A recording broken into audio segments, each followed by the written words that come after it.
Michel Onfray, bonjour. Bonjour. Bienvenue sur Radio J. Vous publiez chez Plomb L'autre collaboration, un livre auquel nous allons consacrer 2 volets. Un volet au cœur même du livre, puisque c'est une série de portraits, d'analyses de philosophes, et puis un autre portrait sur les conséquences politiques de cette famille de philosophes, de cette autre collaboration, puisque votre sous-titre, c'est « Les origines françaises de l'islamo-gauchisme ». Et l'islamo-gauchisme est aujourd'hui un phénomène politique et même électoral. 2 volets donc. Je commence par cette première partie, plus consacrée à la matière philosophique, avec une question de naïf, d'abord. Comment se fait-il que philosopher ne soit pas un exercice qui vaccine contre l'antisémitisme? Pourquoi y a-t-il autant d'antisémites et d'antisémitisme dans la famille des grands philosophes? D'abord parce que je pense que l'intelligence ne garantit pas de tout. Et il faut l'intelligence du cœur, pas seulement l'intelligence de l'esprit. On peut être extrêmement brillant. Et puis on n'en reste pas moins humain si on est mal élevé d'un point de vue du cœur, je dirais. Le journal d'Alain, par exemple, montre que son antisémitisme est viscéral. D'ailleurs, je ne suis pas bien sûr qu'il y ait un autre antisémitisme qu'un antisémitisme viscéral. Et cet homme qui dit « Ah mais moi, je suis un campagnard, je suis un paysan, je suis un Normand, la Sorbonne, c'est pas pour moi, le Collège de France, c'est pas pour moi ». On découvre dans son journal qu'il ne pensait qu'à ça, Collège de France, Sorbonne, etc. Et qu'il n'a pas été nommé ou élu ou placé ici, là ou ailleurs. Et dans le journal, il dit « Ah mais tous ces juifs qui occupent ces postes ». Et voilà, c'est parti. Mais normalement, quand on est l'homme de la raison, de la sagesse, on n'est pas l'homme des passions. On résiste à ce genre de recherche du bouc émissaire ou du coupable de son échec. Oui, mais ça, vous savez, la séparation entre la vie philosophique et le philosophe, elle est ancienne. Pendant l'Antiquité, c'est comme ça. C'est-à-dire un philosophe, c'est quelqu'un qui mène une vie philosophique. C'est pas quelqu'un qui écrit des livres, qui donne des cours. Et Aristote n'allait pas sur les plateaux de télévision et Platon n'était pas au Collège de France. Mais ça s'est modifié avec le christianisme, qui est devenu une théorie des idées. La patristique, la scolastique, c'est devenu une espèce d'usine à fabriquer des concepts. Et les philosophes en sont restés là. J'ai vu que je crois que c'est Samuel Fitoussi qui vient de faire paraître un livre « Pourquoi les intellectuels se trompent ». Et j'ai commencé à regarder un petit peu, mais je ne pense pas qu'il donne la réponse que moi je donnerais, enfin en toute modestie, mais c'est pas à moi de faire le livre qu'il a fait. Mais je crois que les philosophes sont fascinés par les idées, et qu'ils vivent d'abord dans les idées, que le réel ne leur appartient pas, qu'ils n'ont pas accès au réel. Vous savez, c'est la fameuse phrase de Rousseau, « Commençons par écarter les faits ». C'est le père de la philosophie depuis moderne ou contemporaine. Donc idéologique. Donc c'est l'idéologie. Le réel, Alain pourrait se dire, si je ne suis pas au Collège de France, c'est parce que j'ai pas les bonnes raisons, les bons réseaux, les bons je sais pas quoi. Enfin, on sait comment ça se passe. C'est comme à l'Académie française. Il faut être soutenu, il faut être parrainé, il faut être bon. Voilà.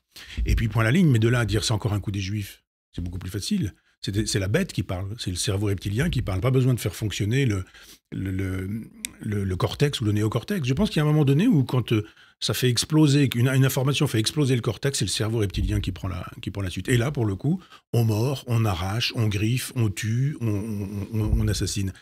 Et là, on voit parfois des gens plus malins que d'autres. Alors évidemment, Alain, il n'y a pas d'œuvre publiée qui témoignerait de son antisémitisme, sauf quand on connaît l'antisémitisme du journal, que d'ailleurs j'ai réussi à faire paraître, et après on m'a interdit la préface qu'on m'avait pourtant demandé, parce que sur Freud, par exemple, sur la psychanalyse, sur Einstein et la relativité, sur la musique contemporaine et Schoenberg. Ces critiques semblent nourries par le journal, quoi, en fait. Par capillarité. Par l'antisémitisme. Ouais. Oui. Y a peut-être une autre clé aussi à cette propension à l'erreur, et notamment à l'antisémitisme chez les intellectuels. Vous la donnez page 192, la fascination du grand homme.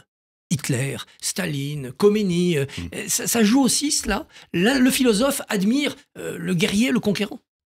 Oui, il y a quelque chose comme ça, il y a une espèce de soumission, de désir de se soumettre, qui est assez sidérante, parce que quand vous faites la liste de ceux qui n'ont pas été des philosophes soumis, vous en avez assez peu. Même Camus a été communiste un temps.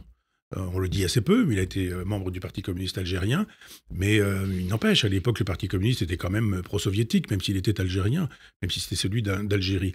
Et il y a l'incapacité à vivre ou à penser de manière autonome. Il y a Simone Weil, la philosophe, il y a Camus, bien sûr, il y a Orwell, si on veut déborder un petit peu au-delà de... Mais ils sont assez peu nombreux, les gens qui n'ont pas besoin d'un père. Peut-être d'ailleurs, je ne sais pas pour Simone Weil, mais j'avais lu la biographie de Simone Pétrement il y a très longtemps, mais peut-être parce qu'ils ont eu un père. Camus a eu un père très important. Donc quand on a un père très... fait de la psychanalyse de supermarché... On n'a pas besoin de le remplacer par un puissant. On n'a pas besoin d'aller chercher une figure. Pouvoir. Voilà, on n'a pas besoin de ça parce que finalement, ça suffit bien. Et il y a chez Sartre un truc incroyable sur le père, sur le beau-père, sur le père volé par le beau-père, sur le au pic, enfin, avec Baudelaire. Enfin, il y a tout ça chez Sartre. Et cette fascination pour les chefs, pourvu que ça ne soit pas le général de Gaulle. parce que le général de Gaulle était un démocrate, était un républicain. Mais en revanche, parlez-moi de Staline, parlez-moi de Cuba, parlez-moi de la Corée, etc. Et je vous dirais que tous les dictateurs qui président aux destinées de ces pays-là sont des gens formidables. On peut se soumettre. Et il y a une jouissance dans la soumission. Alors commençons par peut-être le père de tous ces philosophes contestables. Vous ouvrez en tout cas votre livre avec lui, c'est Marx. C'est du fond de ses propres entrailles que la société bourgeoise engendre sans cesse le juif. D'où vient cette phrase? Quel sens lui donner? Alors d'abord, on dit toujours que Marx était juif, il avait cessé de l'être. Enfin, tout dépend de ce qu'est être juif, mais Marx était luthérien, son père s'était converti. Donc quand vous vous convertissez et que vous êtes juif, est-ce que vous êtes toujours juif? Alors il y a la question des maranes, il y a ceux qui le font pour sauver leur peau, pour sauver leur vie. Il a pu être dit que pour des raisons de carrière, le père s'était converti à la religion de Luther, une religion extrêmement antisémite au demeurant, pour faire des affaires. Bon, on peut se convertir, mais en même temps continuer à pratiquer dans l'intérieur, dans la maison, dans le privé. Les maranes restaient juifs chez eux, dans l'intérieur, avec eux. Ce qui n'est pas le cas de Marx, qui n'a pas fait d'études religieuses, qui n'a pas été circoncis, qui n'a pas été initié, je dirais, à la religion juive, et qui, même s'il était athée, reprend les poncifs, les vieux poncifs de l'antisémitisme luthérien. Et lui, effectivement, invente cette idée il invente, enfin c'est le socialisme français qui est un peu dans cette logique, que le juif c'est le capital. Le juif, le capital, l'argent. Un peu plus tard, ce sera, c'est donc Israël, c'est donc les États-Unis, et tout ça se tient. Donc il y a effectivement un père à eux tous, je dirais, qui est Marx, qui nous dit le capital c'est l'argent, l'intérêt, etc. Mais on pourrait même aller un peu en deçà. Je le fais parfois quand il s'agit de l'abbé Grégoire. Les gens ont peu lu l'abbé Grégoire. Je ne sais même pas si Robert Badinter, qui a préfacé un jour l'abbé Grégoire, a vraiment lu ce livre, si même il a lu le titre. Il s'agissait de régénérer les Juifs. Si on régénère des gens, c'est qu'ils sont dégénérés. Et quand on lit le texte, il faut voir les caricatures qui sont faites par l'abbé Grégoire des Juifs. Je ne suis pas étonné que Mitterrand ait pu panthéoniser l'abbé Grégoire. Mais il y a déjà, alors on dira à la gauche, les progressistes, déjà chez les progressistes, cette idée qu'un bon juif, c'est un juif mort. C'est-à-dire, si c'est un juif républicain, intégré à la République française... Déjudéaisé, quoi. C'est ça, voilà. Arrêtez de vous habiller comme ça, de vous comporter comme ça, de prier comme ça, de croire à des sottises, dit l'abbé Grégoire. Mais quand dans la communauté on entendait jadis des voix dire juif à l'intérieur mais pas juif à l'extérieur, ils ont trouvé aussi des relais. C'était finalement une manière de se protéger. Là aussi, c'était une sorte de maranisation. Oui, mais non, parce que il faudrait reprendre les textes qui concernent Napoléon et le Sanhédrin. Enfin, par exemple, toute la discussion sur le statut des Juifs avec Napoléon. Cette façon de dire, mais vous pouvez pratiquer votre judaïsme chez vous, c'est pas interdit aujourd'hui. C'est-à-dire, si vous rentrez dans une maison privée où des Juifs pratiquent leur religion, c'est pas interdit. Alors que à l'époque où les gens étaient maranes, ils risquaient leur peau. On ouvrait la porte, on découvrait qu'ils étaient restés juifs et qu'ils étaient des juifs pratiquants. Alors là, vous risquez votre peau sur le fameux principe de la dimitude que pratiquent les musulmans quand ils sont au pouvoir. Passons maintenant à Sartre. On pourrait faire plusieurs émissions sur Sartre et l'antisémitisme. Vous reprenez cette idée de Sartre, le juif n'existe pas, il est une invention de l'antisémite. Réflexion sur la question juive. Mais au départ, vous partez d'un scoop pour moi. Une pièce de théâtre qu'il a écrite, mis en scène, fait jouer au Stalag, qui lui aurait valu Libération. Bariona, qui est effectivement une pièce qui est écrite dans un camp de prisonniers et qui est jouée devant un public, devant un parterre où sont des officiers nazis, des gardiens de camp, et qui ont beaucoup apprécié cette pièce dans laquelle les juifs sont caricaturés, caricature de juifs. Il leur donne d'ailleurs des consignes de jeu pour correspondre à la caricature. Mais absolument, y compris dans le vêtement, dans le maquillage, il s'agit de correspondre justement à la fameuse caricature qui est faite par l'abbé Grégoire concernant les juifs. Et quand il nous dit un jour, j'ai ouvert, les portes étaient ouvertes, les portes du camp étaient ouvertes, j'ai pris ma valise, je me suis évadé, c'est pas du tout ça. C'est qu'on a estimé que Sartre avait tellement donné de gages que finalement il pouvait rentrer. Et que fait-il quand il rentre? Il écrit pour une revue collabo qui s'appelle Comédia. Il écrit 4 fois, il dit n'avoir écrit qu'une seule fois. Et puis il est même l'auteur de l'année en 1943 de cette revue collaborationniste. Et Les Mouches et Huis Clos sont des premières avec officiers nazis évidemment invités.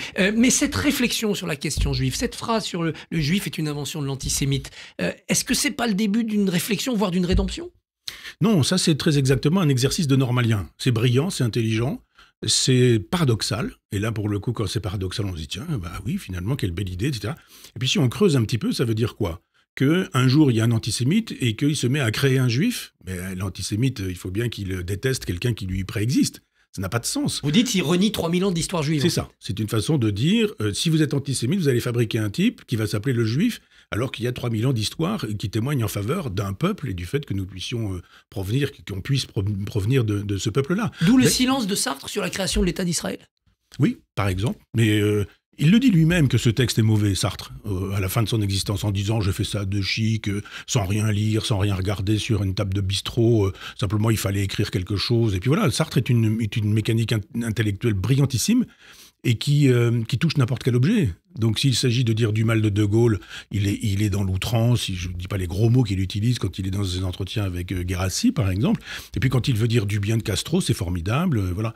Et là, il se dit, tiens, finalement, voilà une belle idée assez paradoxale et on y va. Mais bien sûr que c'est une façon de dire que les Juifs n'existent pas, et historiquement, et que le coupable, c'est l'antisémite. Mais non, ça ne tient pas la route. Un mot d'Heidegger. Pourquoi la communauté des philosophes n'a-t-elle pas accablé Heidegger pour son nazisme? Pourquoi il est réhabilité de l'intérieur par les philosophes? Ça, c'est assez sidérant. J'ai du mal à comprendre parce qu'on peut dire... Moi, j'aime Céline, par exemple, mais c'est une ordure, c'est un sale type, c'est un personnage détestable, et puis voilà. Mais on pourrait très bien dire, oui, Heidegger a eu un engagement nazi qui a été celui-ci, celui-là, etc. Jusqu'au bout, 44, et il s'est trompé. 45. Voilà. Et puis, par ailleurs, j'adore être étant, j'adore, je sais pas quoi, les chemins qui mènent nulle part, ou les analyses sur l'esthétique, pas du tout. Il faut absolument minorer, en disant pas si tôt, pas si tard, et puis pas du tout dans l'esprit où ça se faisait précédemment. Mais si, 33, il a une carte. 45, il a une carte au parti nazi. On ne peut pas l'avoir... enfin, si, on peut l'avoir dans les années 20, mais je veux dire, Hitler arrive au pouvoir, et il a sa carte au parti nazi tant qu'Hitler est au pouvoir. Donc, on ne peut pas dire qu'il ne l'a pas été. Et il y a tout un tas de négationnistes, là, pour le coup, au vrai sens du terme, notamment Jean Beaufret. Alors là, c'est un livre consacré aux gens de gauche. Beaufret n'est pas un homme de gauche. Mais je fais un chapitre à part, comme je fais un chapitre à part, d'ailleurs, sur Jean Guiton, pour essayer d'expliquer comment des gens de droite ont pu permettre de penser des gens de gauche. Par exemple, Jean Guiton me permet de penser Paul Ricoeur, oui. Et Heidegger me permet de penser nombre de philosophes, Derrida compris, Nancy, Lacoue-Labarthe, enfin, qui n'a pas été touché par la folie heideggerienne en disant « oui, mais non, il n'a pas été nazi comme les autres ». La gauche, on va en parler quand on se retrouvera pour le deuxième volet, parce que l'islamo-gauchisme, aujourd'hui, c'est un parti de gauche, la France insoumise, qui l'incarne. Michel Onfray, merci, et on vous retrouve pour le deuxième volet. Merci à vous.